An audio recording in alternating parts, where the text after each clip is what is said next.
Hey,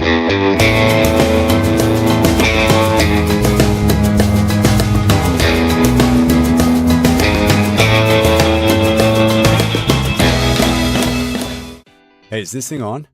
Hello? Hit it again. I think it's on now. Welcome to Hiker Trash Radio, where each week, Doc will drag some colorful characters out of the woods to talk trail and Type 2 fun. If you're aspiring hiker trash, or if you're just looking to understand the hiker trash in your life, look no further. So lace up those boots, gnaw on some jerky, and settle into your 20-mile pace as we fire up the podcast from somewhere deep in the backcountry. It's time to embrace the suck.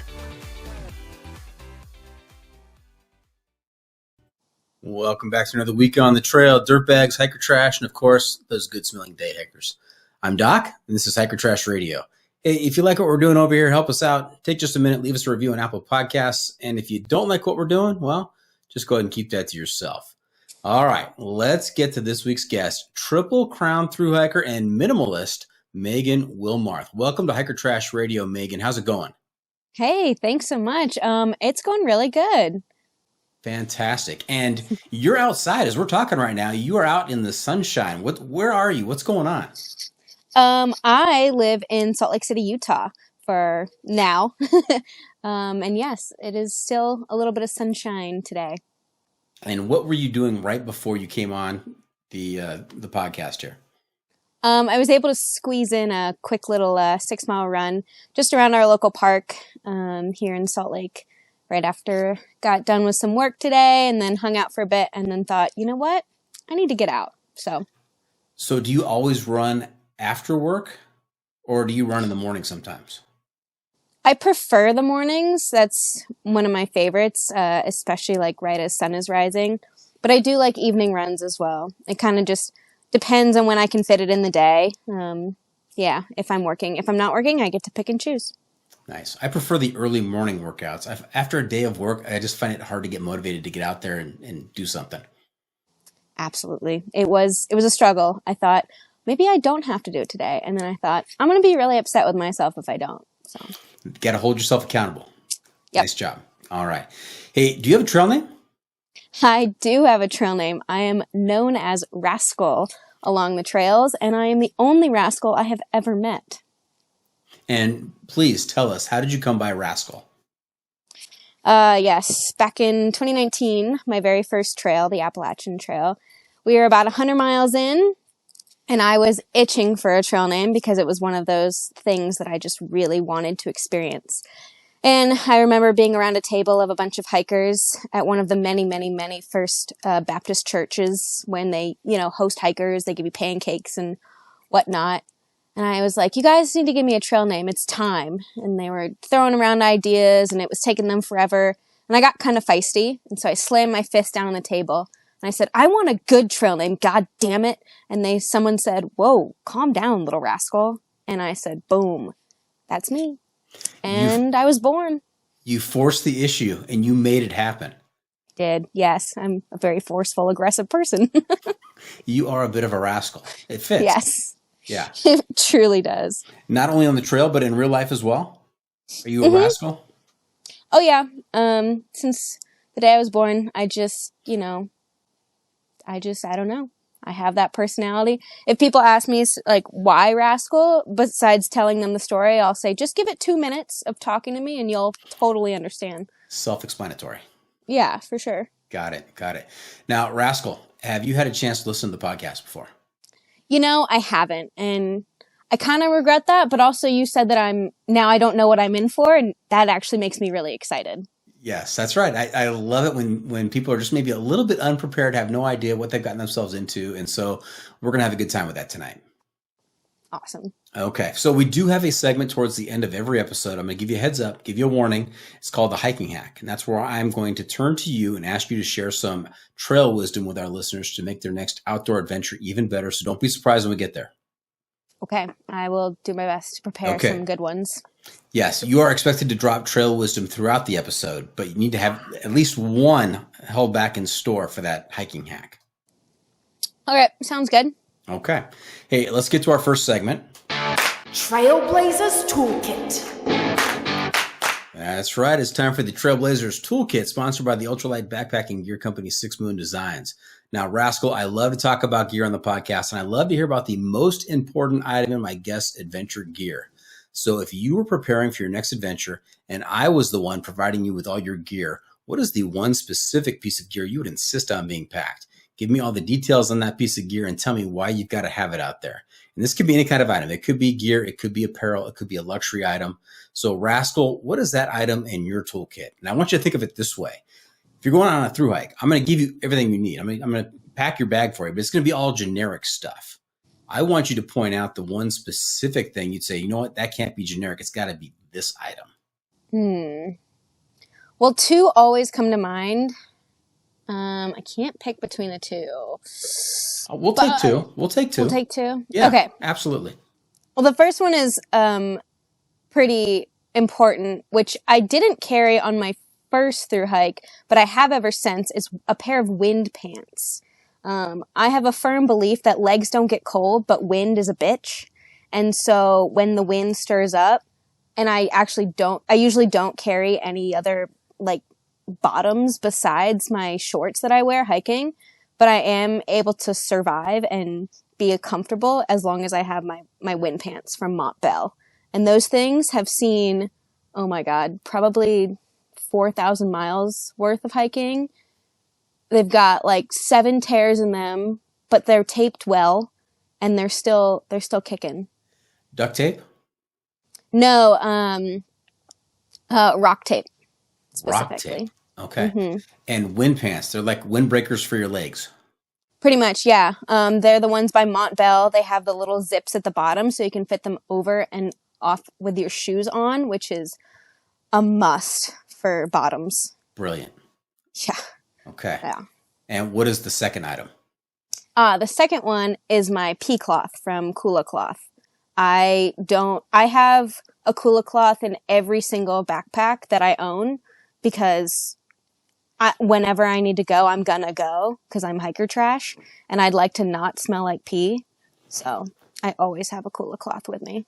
Fantastic. That is not the first time I've heard that Kula Cloth should be your must-bring item. So you're in good company right there. All right. Hey, let's keep talking about some more fun stuff with our next segment. It's the hiking pole. That's right. It's time for the hiking pole, and that's pole spelled with 2 L's like a survey, not like the things that you carry in your hands out there.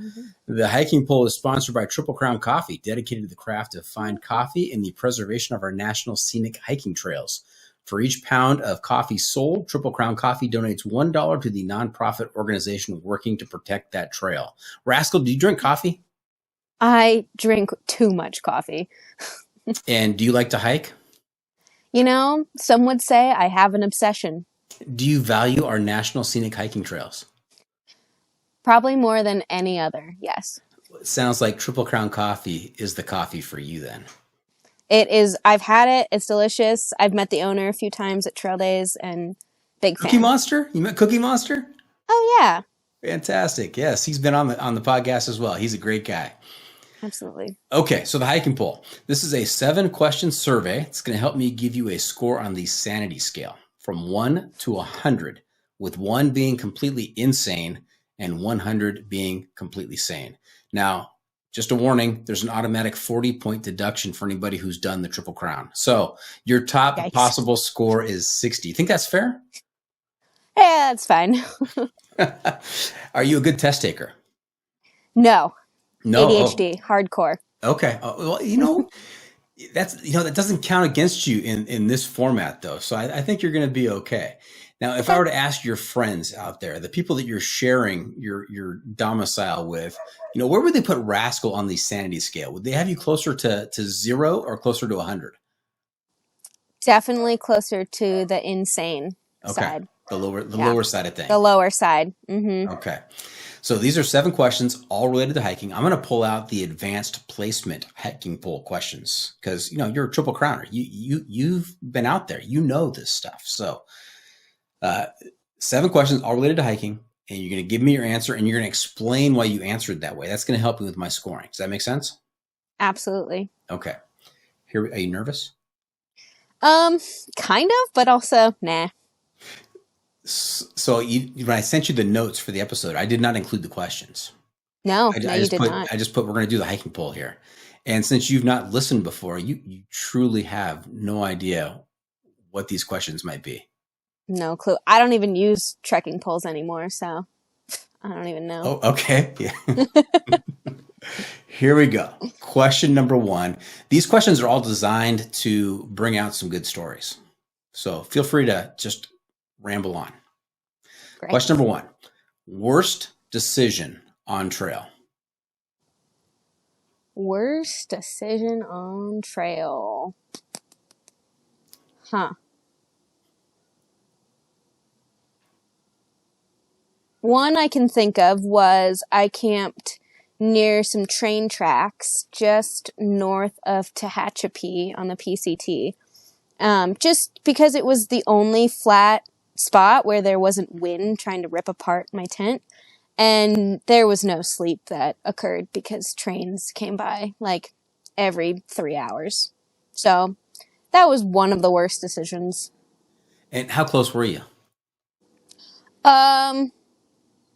Not close enough where I could feel the train, but close enough where every time it honked or choo-chooed, whatever, I basically sort of felt like a vibration, I guess, in the tent walls.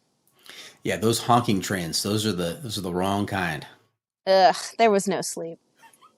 Question number 2. Of all the thousands of miles under your trail runners, what is your favorite 100-mile stretch of trail?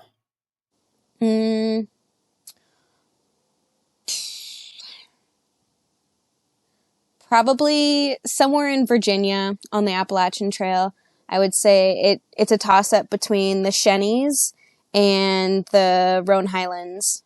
Those two areas, and pretty much all of Virginia, just, they touch my heart and soul in a way that no other section of any other trail ever has. What is it about the Roan Highlands or the Shennies that touches your soul?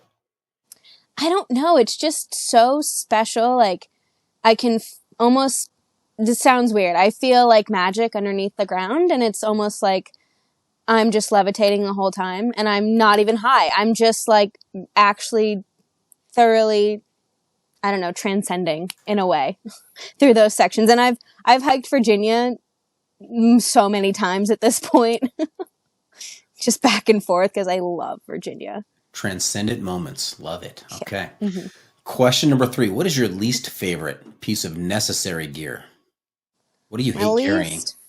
I hate carrying a filter. It is so annoying. And you know what? I've gone so many miles without filtering just because I hate filters. They just, I don't know what it is for me. I know everyone's like, if you take care of it, it works great. Not for me. I don't know what you guys are talking about, because within 700 miles, no matter what, it's clogged, it's slow, I'm tired, I don't want it.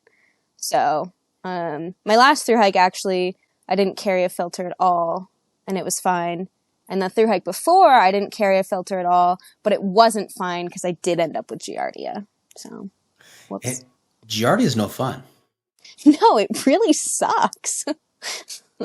Yeah. I've heard it doesn't suck. I heard it blows. Yeah. Blows right out the back end. That's right. Yeah, that was the last 300 miles of my Triple Crown, just shitting my pants in the New Mexican desert. It was not ideal, but quite hilarious, and that's just the way it goes. I'm glad you're able to laugh about it. Absolutely. So you picked up giardia, the end of your Triple Crown, but then you proceeded to go without a filter on another hike. I mean, what was your strategy on the last hike that prevented you from getting sick? The strategy was that I was out of the country, and I was in another country where the water from their mountains is like 95% fine. Totally fine. So in that country, they don't allow giardia. They basically don't allow giardia. I'm sure there was a few cow pastures that I just decided not to drink water from, obviously, and maybe that's where the giardia lives, but I'm a lot smarter than giardia now. That remains to be seen. We'll see how you score on the sanity scale here. All right. Question number, what are we on? 4. What is the longest food carry you've done? Longest food carry I've done is probably 6 days is the max. I have a 36-liter backpack, so I can't carry much more than that at all. So if there's ever a super long section, I just decide to hike faster because I'm not going to carry more food than that. Also, I'm an ultralight weenie, so no thank you. It's too heavy. It just sounds so easy. Just hike faster. Just go faster. Yeah. Why is everyone freaking out? Question number 5. Your hiker trash, right? Through and through. I think I heard you say in one of the, maybe it was the last 10 episode that we did. So what is your most hiker trash moment? There's so many. Well, I definitely have shit my pants more than a few times. Mostly because I'll be hiking and be like, I don't want to stop. I can wait. It's fine. And then it's not fine. But I haven't done that in a while. So maybe I'm growing up a little bit. A new hiker trash habit I picked up on my last through hike was just eating a can of baked beans outside of grocery stores. New favorite thing to do. Thanks to my buddy Venom, taught me that one. Do you get any strange looks from passersby? Oh, absolutely. 100%. Yeah. Is that part of the attraction? Honestly, yes. I think that's one of my favorite things about hiker trash moments like that is the looks you get from people who don't understand the whole vibe or community of hikers and the way we just really push the limits and the boundaries on like societal norms. So, yeah, it's kind of appealing to know that you are the subject of conversations around the kitchen table. Hun, you won't believe what I saw on the way home tonight. It was just blew my mind. Crazy. The small girl sitting outside a grocery store, just spooning baked beans into her mouth. What? She looked like a rascal. All right. Question number 6. What is your best hitch story? I've had a lot of good hitches. Most recently, I hitched on a fishing boat on my last through hike. That was really cool. There was a couple water sections that we had to cross, and the normal guy who ferries hikers across was out of town on the day I got there, so I hitchhiked on a fishing boat. I've hitchhiked with, I got in a car with a movie producer from New York, and he gave me and my buddy $100 when we got out of the car once. That was pretty sick. In the back of someone's truck underneath the cover, just had I was like, man, I hope you're taking me where I want to go because I can't see a thing.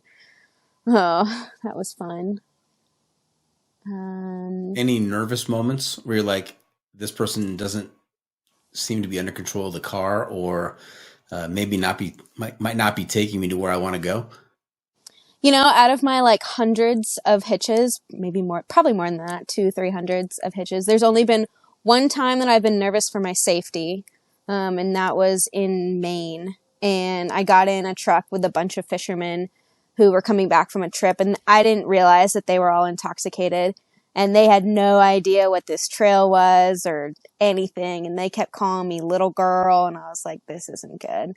So I was making a plan to hop out the bed of the truck while they were driving and just run. Because I was like, this could end really badly. But thankfully, the trail provides. The trail gods were looking out for me. And we showed up in town. And I got out of the truck and I ran over to this group of hikers that I had no idea who they were except like one or two. And I just was like, oh, thank God. Because there was no cell service out there or anything. But that's the only scary hitch I've ever had out of 200-300 hitches. That is a pretty good percentage. You know, I think we're taught as kids, at least I was growing up in the 70s and 80s, that hitchhiking, that's dangerous. You don't hitchhike. Don't pick up hitchhikers and don't hitchhike. And to have one bad one out of 200 to 300, I mean, that's pretty. Totally. Yeah, no, I definitely feel really, really lucky on that one because I hitch like nobody's business. I mean, the last trip I was on, I was in a very, very, very safe country. And most of the places in the States, I felt decently safe, but, you know, it is good to hitch with people or be on your guard, you know? You know, Rascal, I'm always on the lookout for a trail name for the episode. I like the whole concept of the trail name. I like to apply it to naming the episode. So I'm on the lookout for something that resonates with me, that's something that strikes my fancy. And hitching like nobody's business. I mean, that might end up being the title of this episode. I don't know. That's pretty good. Totally. That is good. It's one of my favorite parts of trail life because you just encounter so many amazing people. I mean, I've had amazing conversations in a 5-minute car ride with people. And the hope is that, you know, I inspire them to hopefully go do something that scares them. And you know? It's amazing on the trail itself. In any, whether you're hitching or you're talking to strangers on the trail, it's amazing how rapidly we open up to each other. Oh yeah, there's almost no boundaries. There's no limits. I mean, I'm closer with my trail friends than I am with people that I've known in my everyday life for decades, you know? And I can hike with someone for 5 weeks and I feel like, I mean, I would die for them. That's how close you get as tramley. It's crazy. Why is that?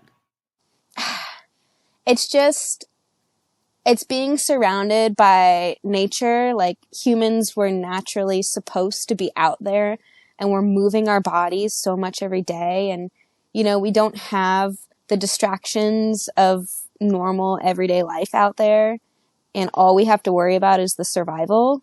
And when you get decently comfortable with through hiking, survival is just second nature. So then your mind is just free to just think and speak and wander. And then when you meet someone who has a similar pace to you and you end up hiking with them for a little bit more than a day even, you all of a sudden know so many things about them and they know so much about you just because you have like, I mean, I hike for like 12 hours a day, sometimes more, you know, if you hike with someone for that long, you're going to know a few things about them.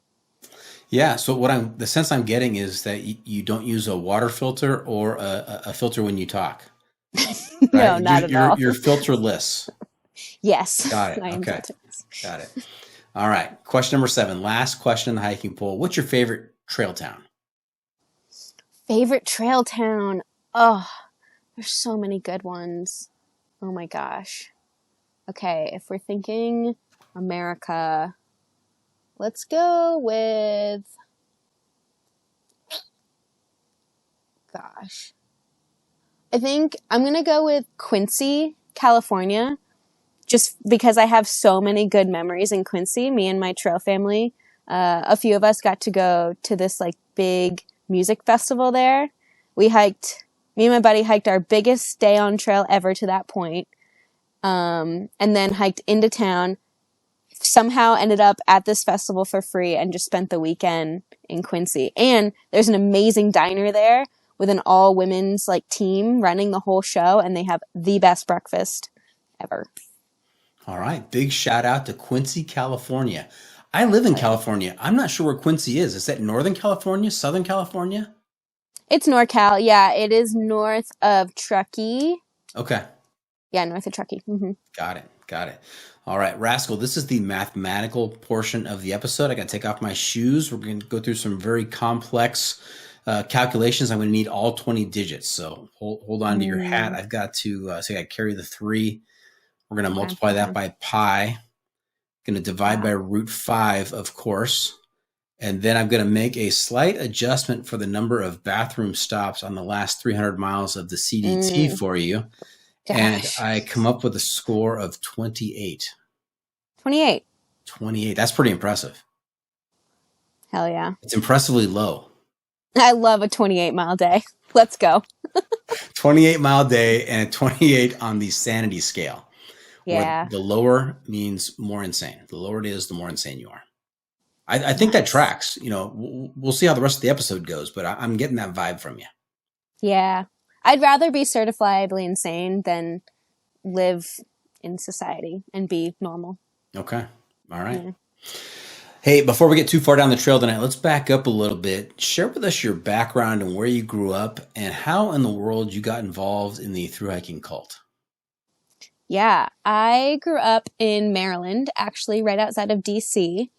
Very normal childhood. Actually, I was very privileged. My parents gave me anything and everything, and they actually sent me to wilderness camp as a kid. And so that was my first introduction to the woods. And so every summer for like 6, 7 weeks, I would every day go to this wilderness camp, and I would just play in the woods with all these kids, and these counselors would teach me really cool things.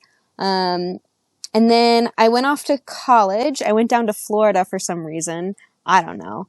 I didn't really know what the mountains were just yet, but my advisor in college had shown me this program that I could go do, and it was a wilderness semester. So for a full semester, my last year of college, I was able to go live in the woods of North Carolina and take classes in things like climbing and camping, wilderness first responder. We did a swiftwater rescue course, and we did a backpacking course. So for the first time ever, I went on, I think we were out for like 7 or 8 days of a backpacking trip, and I absolutely hated it. It was the worst. They made me the navigator one day, and I got us all lost. Our bags, oh my gosh, my backpack must have been like 40 pounds. It was heavy. The biggest day we ever did was maybe 10 miles. It was rough. And then for some reason, I don't know what it was, 2 years after that, I just got this itch. I got this feeling that I needed to go do something, and I didn't really know what that was. I hadn't broken into any big career or anything, and I had just known this girl that I had worked with at a camp before, who had hiked the Appalachian Trail, and I was like, I don't really know what that is, but I looked into it a little bit. I read the book Walk in the Woods. I read the book Wild, and I was like, that actually sounds really cool. Maybe I should go hike the PCT, right? That sounds awesome. 4 months later, I don't know, I found myself in Georgia at the southern terminus of the Appalachian Trail, probably because I lived in North Carolina at the time, and it was just the closest trailhead of them all, and someone dropped me off, and then I started walking, and within 200 miles, I said, oh shit, this is my life now. And yeah, ever since then. 200 miles in, you knew. Clingman's Dome. Sun rose. Everyone was like, man, you never get to see the sunrise here. Like, it's always cloudy, and it's clear this morning, and it's gorgeous, and it's beautiful. And someone had convinced me to get up at like 3 a.m. and early morning hike up to the dome, and I had never done anything that crazy before. And it was just the most blissful, amazing experience. And I was like, yeah, cool. So I'm definitely going to make it to Maine, and then I'll just start planning the PCT right now. And then, you know what they say, you do one or you do all three. So I guess I'll have to do all three. And since that moment on Clingman's Dome, how many miles have you hiked? To date, I haven't done the calculations since the last through hike, but I'm closing in on 14,000. 14,000 miles. Yeah. Wow. Congratulations. And, you are not the first person that I've talked to that said, my first backpacking experience, I hated it. It was miserable. It was the worst thing ever. And lo and behold, somehow, some way, people find themselves drawn back to it again. It's just mind-boggling. Yeah, I don't know. I think it's human suffering. It intrigues a lot of us. Me specifically, I thoroughly enjoy suffering. My best friend has a saying, well, a lot of people have the saying, but she has it tattooed on her leg, suffer well. And I think that's just one of the most beautiful things is as humans, if we can suffer well, then I think we're doing it right. So for those of us who don't enjoy suffering, I mean, how do you get into that mindset? What is it about suffering that is so enjoyable for you? I think it's knowing or just believing that you can make it through those really bad moments and then coming out the other side and being able to learn from it, grow from it, and then laugh at it. And then have all these stories for the rest of your life. The stories are epic. I will agree. Absolutely. Yeah. Mm-hmm. Okay. And so if you've hiked 14,000 miles since, when was that date on Clingman's Dome? So I left for the Appalachian Trail on May 27th, 2019. So since then. So 14,000 miles since May of 2019. So it's March. Sorry, March. Yeah. March. Okay. hmm So 14,000 miles in 6 years. It's a lot hmm of walking. What do you do to pay the bills and finance your adventures? Whatever comes my way. It's kind of a running joke that no one really knows what Rascal does or how she has money. And oddly enough, I'm really good with money, even though I am pretty indulgent on my obsessions slash hobbies, which is, hiking. But yeah, I mean, I have a college degree, which is really funny. I'm like, my resume looks amazing, except all the gaps in, work or whatever. But I have such a plethora of skills. I mean, I've worked in gear shops, I've worked restaurant management, I've worked landscaping, construction, I've worked for small cottage companies, I've done my little stint of like blogging, things like that. But honestly, I just live really simply. I save almost everything I make, and I barely spend anything when I'm not hiking. What's your degree in? I have a degree in organizational leadership with a specialty in outdoor leadership. Okay. Well, I was Yeah. going to say, how does this apply to your outdoor life? But that seems to directly tie in. That's great. Oh yeah, it's quite funny. People are like, what's the degree about? And I'm like, honestly, we just took a lot of like management classes and like learning how to work with all different types of people. And that can be applied to literally anything. So, You can. And what are you doing these days to finance your adventures? currently I am working landscaping at the local climbing gym here in Salt Lake. So I only do that a couple days a week because I'm looking for the next gig. I'm looking for the next, not, I hate the word job, but it will be a job of something that I'm really passionate about, and something that I can focus a little more in depth. I want to always keep hiking and running, but I want to have more of kind of a one line, like fast track career at this point. Not really sure what that's going to be, but I am looking into a lot of like logistics managing and coordinating positions and program manager, things like that, of anything that aligns with my values. So if there's an outdoor company or an adventure company, those are the ones I'm looking at. I was just going to say, I mean, with your degree and with your knowledge base and your experience in the outdoors, there hasn't been an outdoor company that has snapped you up yet? Yeah, I've been applying like nobody's business. It's just the job market's really hard these days. I am also in Salt Lake for now, so I'm not really. I can either work remote or I can work in Salt Lake, but I'm not moving as of this date for a little while. So, Okay. yeah. Well, Rascal, we're going to take a quick break. We're going to pay some bills, hear from some advertisers, and when we come back, we're going to get into some of the details and stories from your Triple Crown hikes.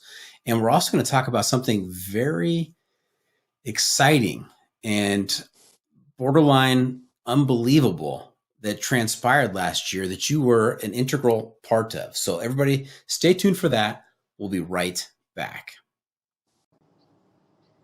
And welcome back. We are talking to Megan Wilmarth, aka Rascal. And we just took a wild romp through her background and how she found herself in Georgia at the start of the Appalachian Trail, and what she's doing for financing her adventures, and why she hasn't been picked up yet by some astute outdoor activity company. So I am interested to hear how the rest of the AT went. We kind of heard about the first 200 miles, and you were confident that you were going to finish that, and you're making plans for the next trail after that. Any low points on the AT? Yeah, there was a lot actually. My uncle passed away while I was out there. That was kind of a low point.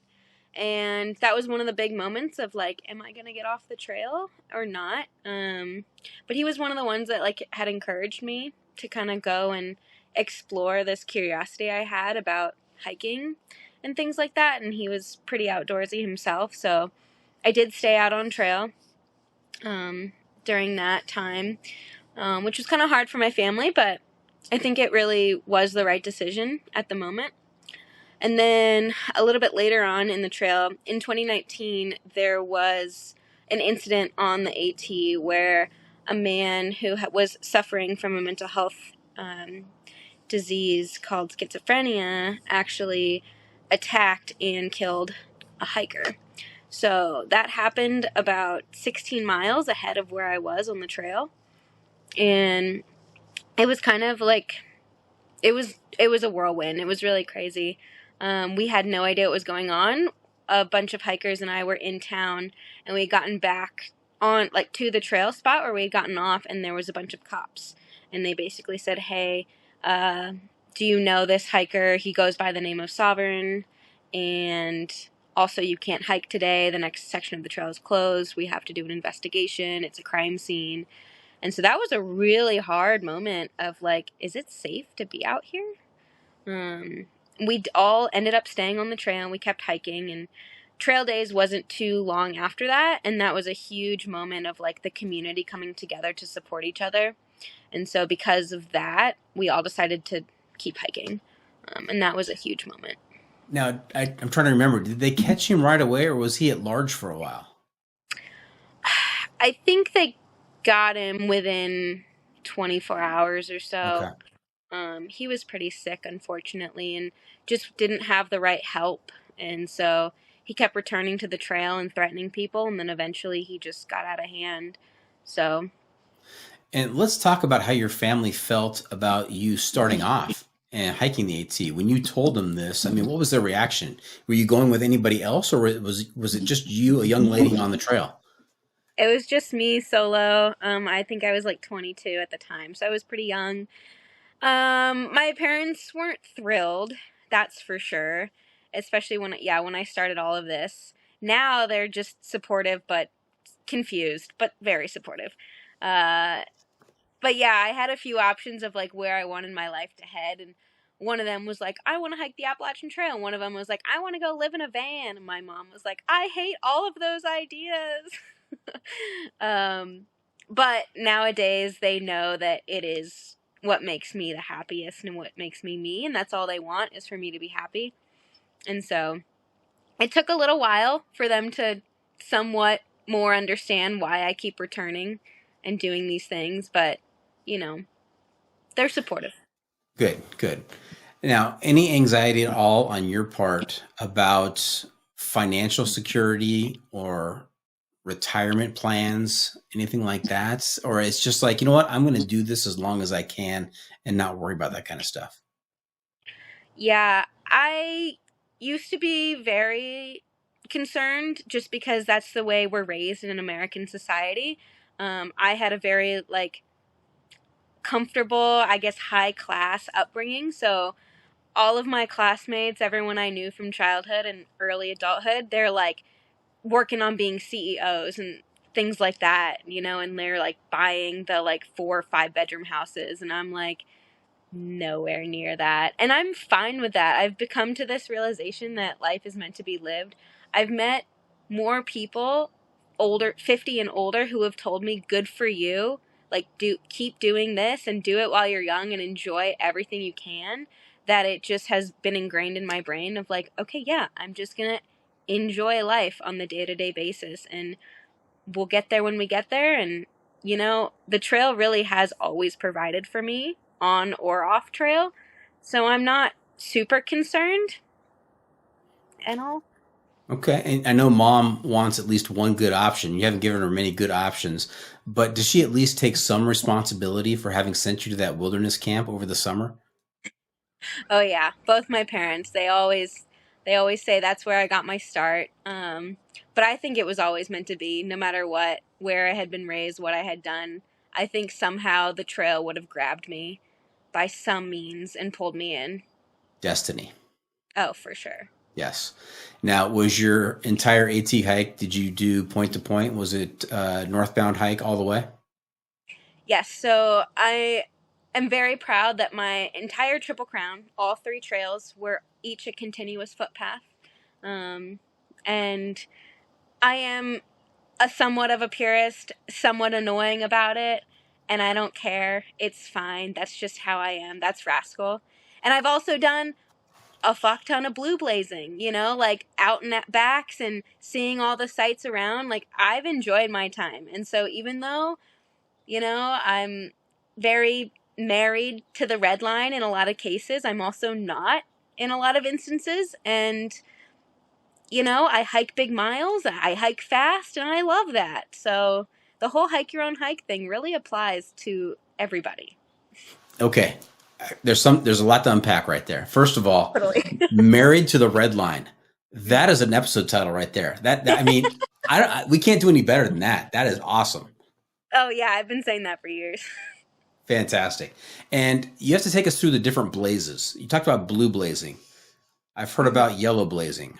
Take us through what are the different colors? What do they mean? Oh, there's so many colors.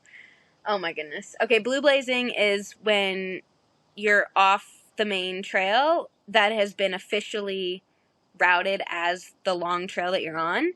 It can be an out and back. It can be a loop that maybe skips some of the red.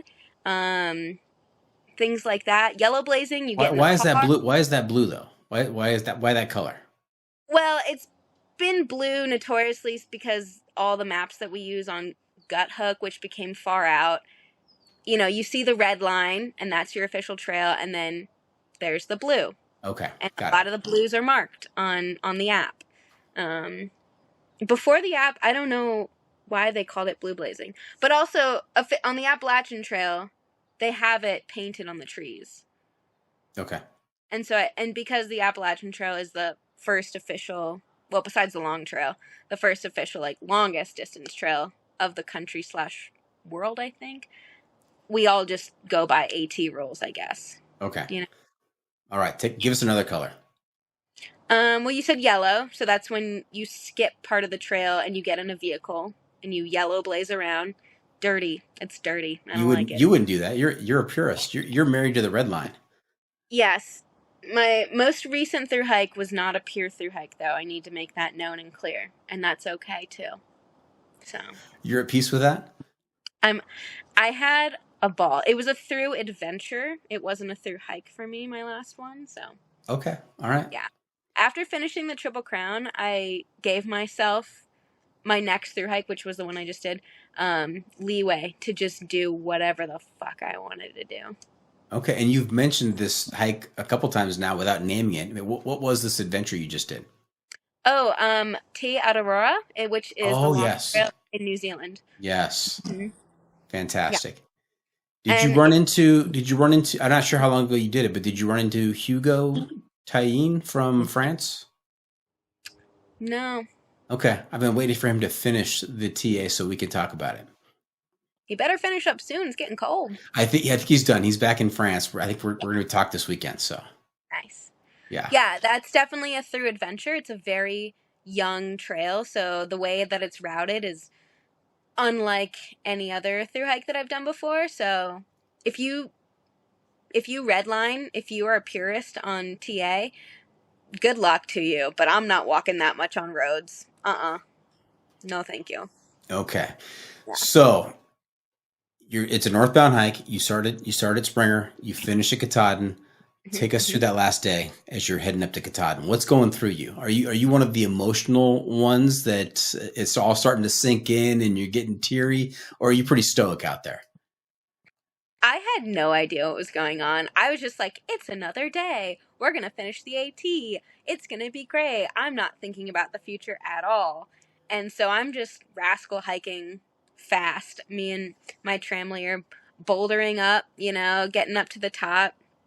And I'm leading the charge, and I see the sign, and there's day hikers in front of me, and I'm like, these freaking slow day hikers, get out of my way. Like, we all walked here from Georgia, and we get to the sign, and we're like cheering, and I'm like, cool, that was awesome.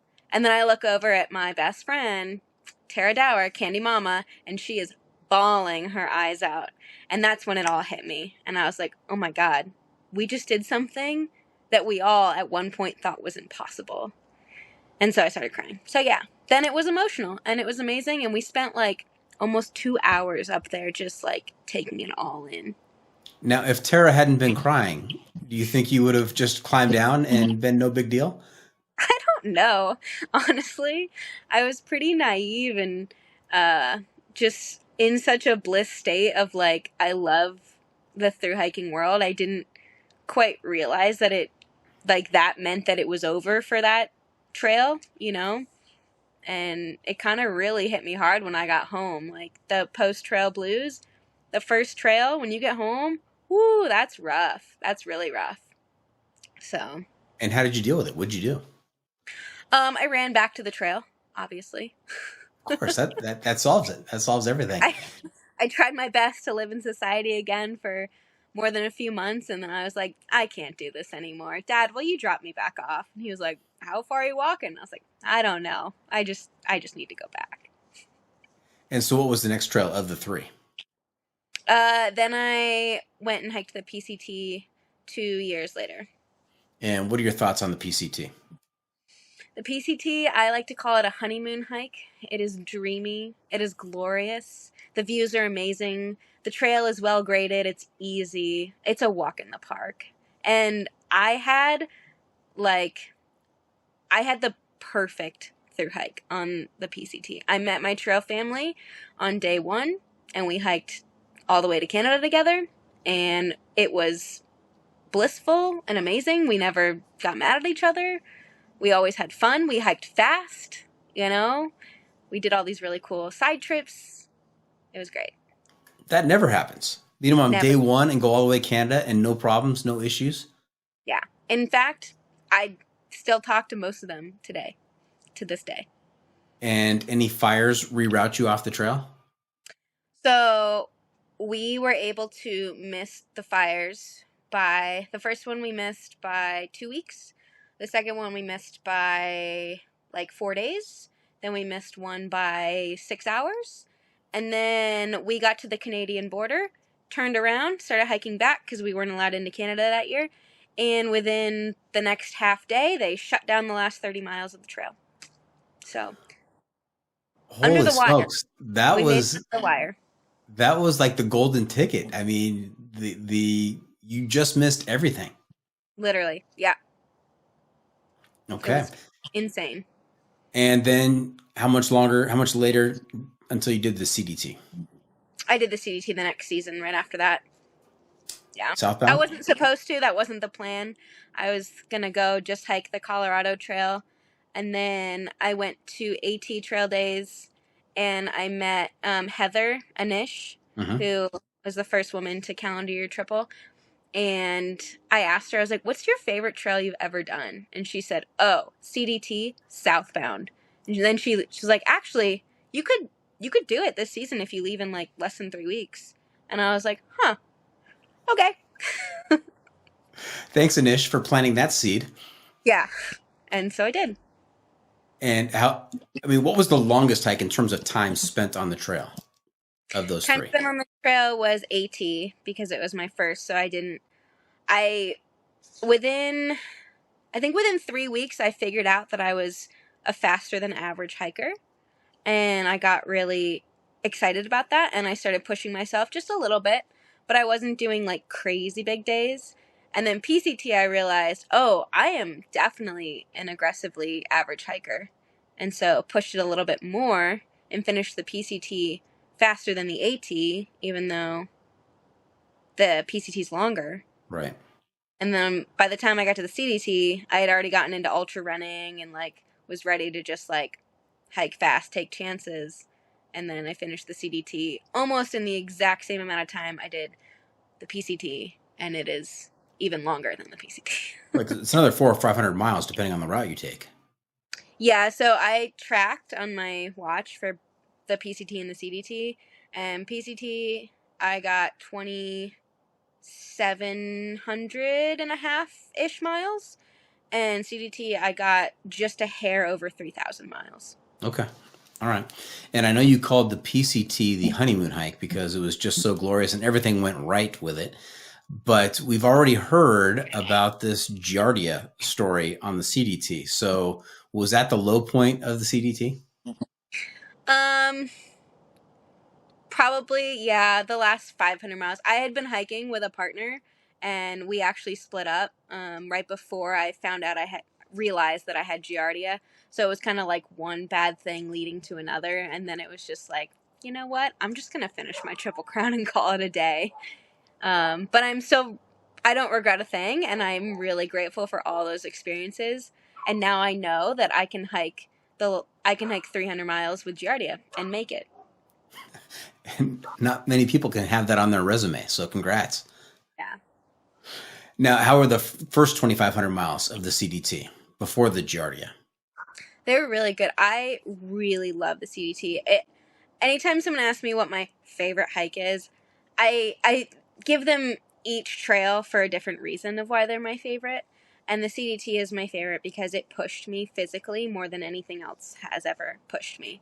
And I really love that. I love the push. And it was just so remote and so out there. And it's like the trail out of the three that everyone's a little scared of. You know, it's a little like, ooh, CDT? I don't know about that one. But it's like, it's just so beautiful out there. I really, really love that one. So Anish was right. She was right. She was. Of course she was. I mean, if anyone's going to be right about that. Yes.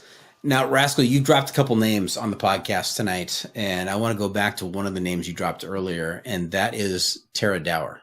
If you're listening to the podcast and you don't know who Tara Dower is, I don't know, maybe you're new to the field. It's something, I don't know.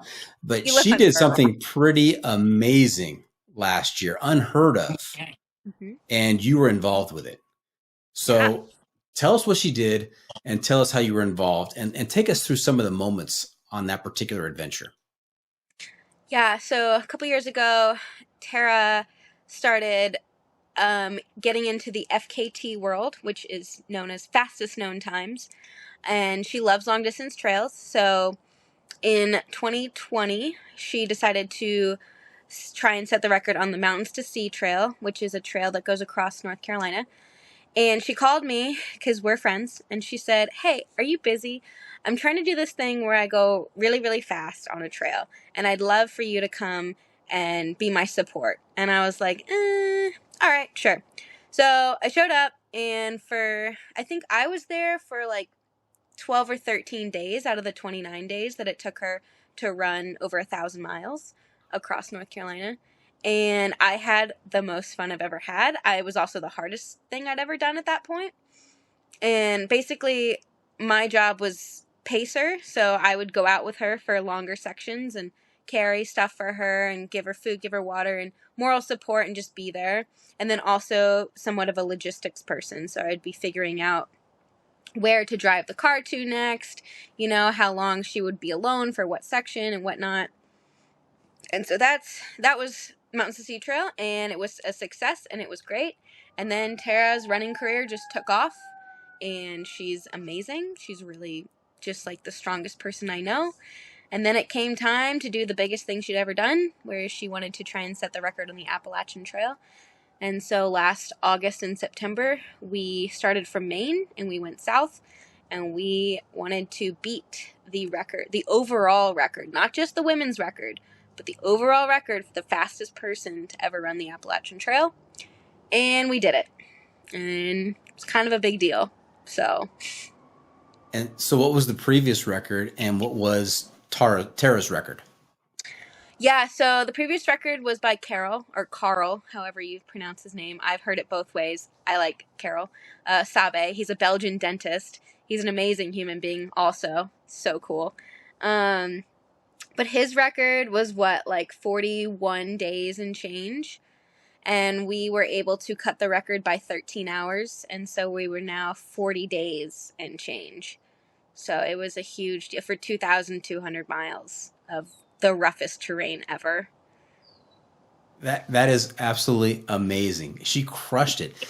People were incredulous. I mean, that is 40 days on the AT. Yep. How long did your through hike take? When we hiked the Appalachian Trail, okay, so I did it in 159 days back in 2019, and Tara had done it in 163 days or something. So she shaved off 123 days from her previous. Yeah. Wow. Crazy. Yeah. Yes. And take us through some of the high points or low points in her effort. Yeah, so I mean, the first 10 days were probably the lowest of the low It was basically everyone, Tara and the whole crew, just getting adjusted to our new life of never stopping, and only sleeping about 5-6 hours a night, and then making sure that our runner was doing 55 to 60 miles a day, on the roughest terrain ever. And so the first 10 days were like pretty bleak. We had really bad weather in the Whites, which is the hardest section on the whole trail.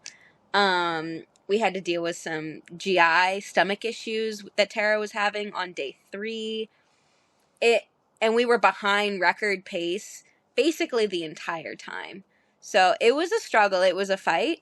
But, I mean, we all look back upon it as a crew with Tara, and we just it was so much fun at the same time. We all cherished those memories and that time we got to spend together, and the community out there, so much so that we're planning more. We're doing more. Wow. Now you're keeping track, daily as you're doing this, and you're saying, okay, we're behind, we're this many hours behind. When did it shift? How late into the effort did she finally pull even and pull ahead? Yeah, so it was really rough doing those calculations too, because Carol, when he set the record, he was going northbound. So we always had to flip all the numbers and do all the calculations.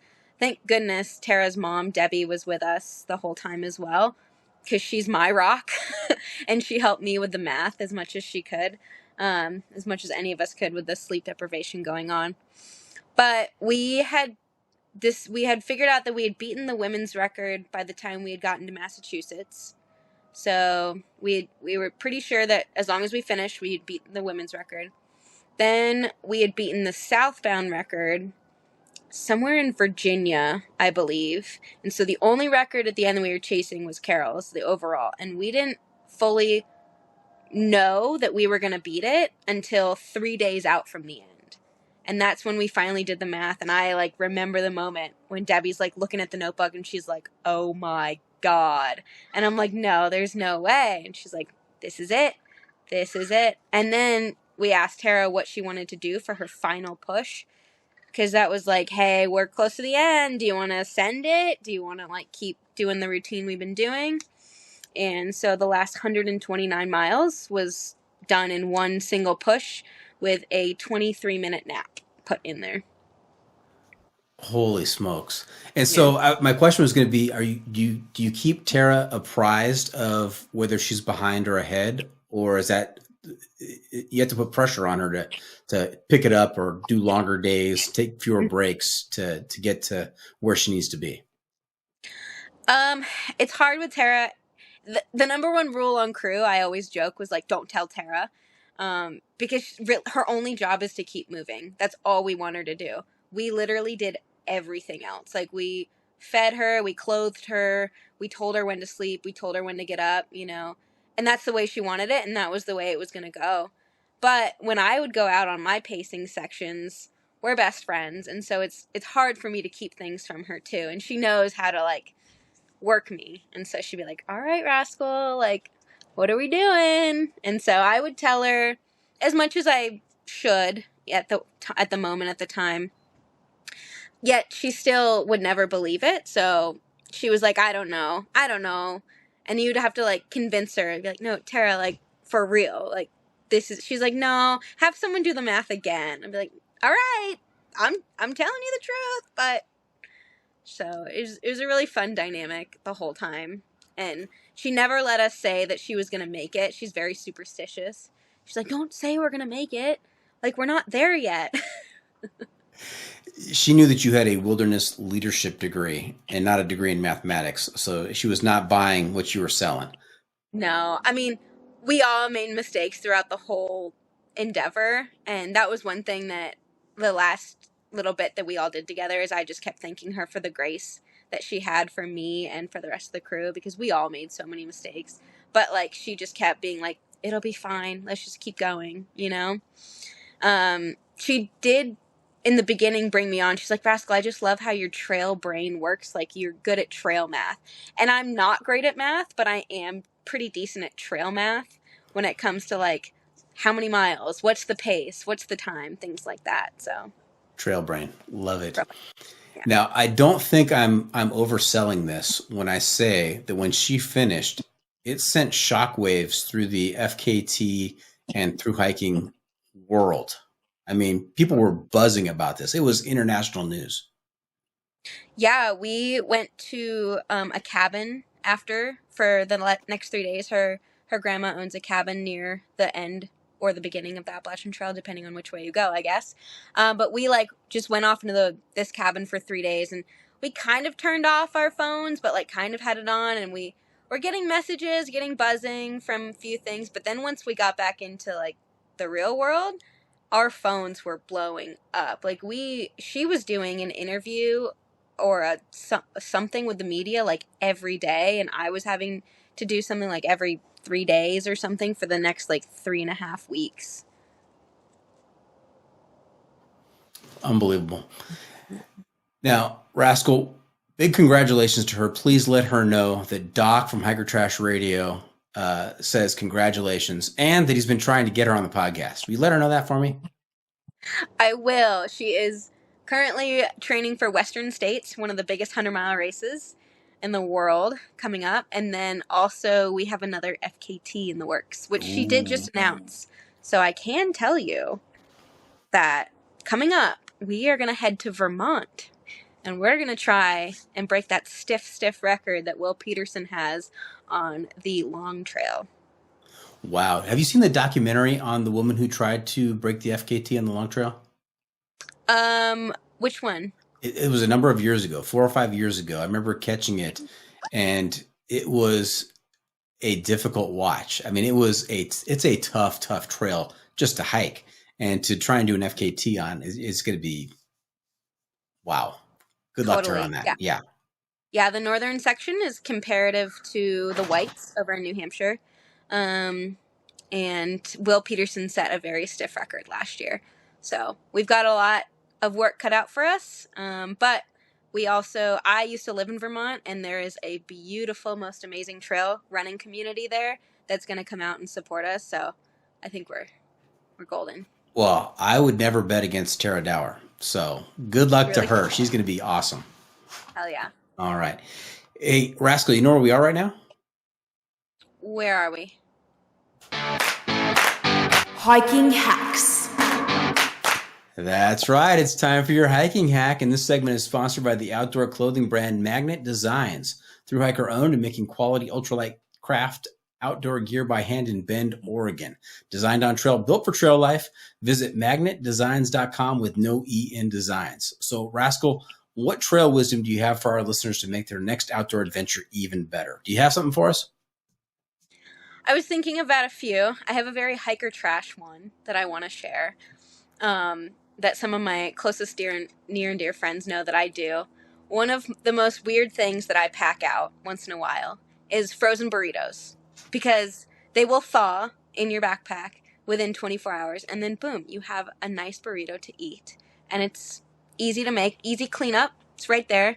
But if your frozen burrito is not fully thawed by the time you want to eat it, you can put it in your pants and hike with it for like a mile, 2 miles, warm it up. It's like a human microwave. Boom. Go. You're good to go. I've heard that referred to as the crotch pot. Crotch pot. Yeah. I tried to do that on the FKT actually a few times, and then Tara very quickly vetoed that. She said, no more frozen burritos out of your pants. I can't anymore. Tara, she's a wise woman. Okay. She is. All right. So there you have it. We're just about done here. Hope our listeners enjoyed our time with Rascal. I want to thank her for joining us this week. Megan, how can our listeners keep up with you on social media, and where can they find updates on your latest adventures? Yeah, I'm mostly on Instagram. If you follow me at MeganJoy94.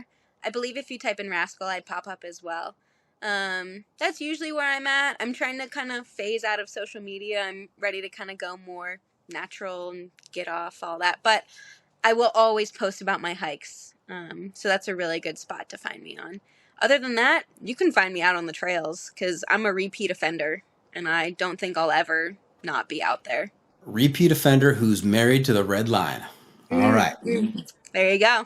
Remember to check out Hiker Trash Radio on social media as well. We're on Facebook, YouTube, Instagram, and TikTok. And if you have comments or clips you want to share with me, you can send it to me at hikertrashradio@gmail.com. Off the beaten path. Now, unfortunately, Rascal, we can't always be on the trail. And when we're not, we need to find a way to get our adventure fixed. So I'm going to ask you to share some outdoor adventure media with our listeners to help them get by. This could be a book or movie or a documentary. We call this segment Off the Beaten Path. Anything for us? Yeah, one of my favorite documentaries actually about the long trail is called Supported. And if you go on YouTube and find it, the Richmond Trail Running Club has made that. And it is amazing. It is so good. It is just such a good story about community and running really fast through the woods. Okay. So that would be a good one to check out. Yeah. Okay. Fantastic. What have we not asked you? And before we wrap things up, just one more segment for you called What Have I Not Asked You that you're dying to tell us about? What did I miss tonight? Ooh, what did you miss tonight? Gosh. I don't know. Let's see. We talked a little bit about my minimalism, and that's something that I'm definitely a huge proponent for. My rule for that is if I ever acquire more items, so for every one item I acquire, I get rid of 2. Wow. Mm-hmm. Well, I mean, pretty soon you'll be left with nothing then. I mean, that's a negative equation. Well, I am ultra light, so. And not too good at math. Not great at math. All right. And I didn't ask you, what's your next big adventure? I mean, I know you're supporting Tara in the new FKT, but do you have another trip planned? Yeah, my partner and I are actually going to go on a bike packing trip. We're going to do a couple longer trips through Colorado this summer, and then hopefully gear up for a big trip in the next couple years. Either the Great Divide or spend a year on a bike. So. And have you done any bike packing? I've done one overnight. It was great. Loved it. Might as well go full send, you know? That's right. I've done one night bike packing, and the next thing is we're going to do a full year on a bike. Of course. Take it to the nth degree. 0 or 100. That's how you got to live. Just like the hiking pole. Okay. Yeah. All right. Hey, we are finished. Thanks for coming on the podcast, Rascal. Wish you the very best in those upcoming adventures. Can't wait to see how it turns out on the long trail with Tara. And we hope you'll consider coming back at some point and sharing some more stories with us. Yeah, absolutely. Thanks so much. This has been so great. Oh, thank you. As we close up, any shout outs to friends or family? Shout out to the whole Hiker Trash community. You guys are one of the biggest reasons that I always keep coming back. It is truly a family out there, and they're long trails, but they're pretty short in width, so we all run into each other more times than not. Very long, not very wide. That's also another possible episode name. That's classic right there as well. All right. Hey, everybody. Thank you for tuning in. Always remember the trail is the trail. It doesn't care if you want to go downhill. It doesn't care if it's almost dark and you're looking for a campsite. It doesn't even care if your trail brain is having difficulty converting the north and south miles on the AT FKT. The trail is the trail. Embrace the suck.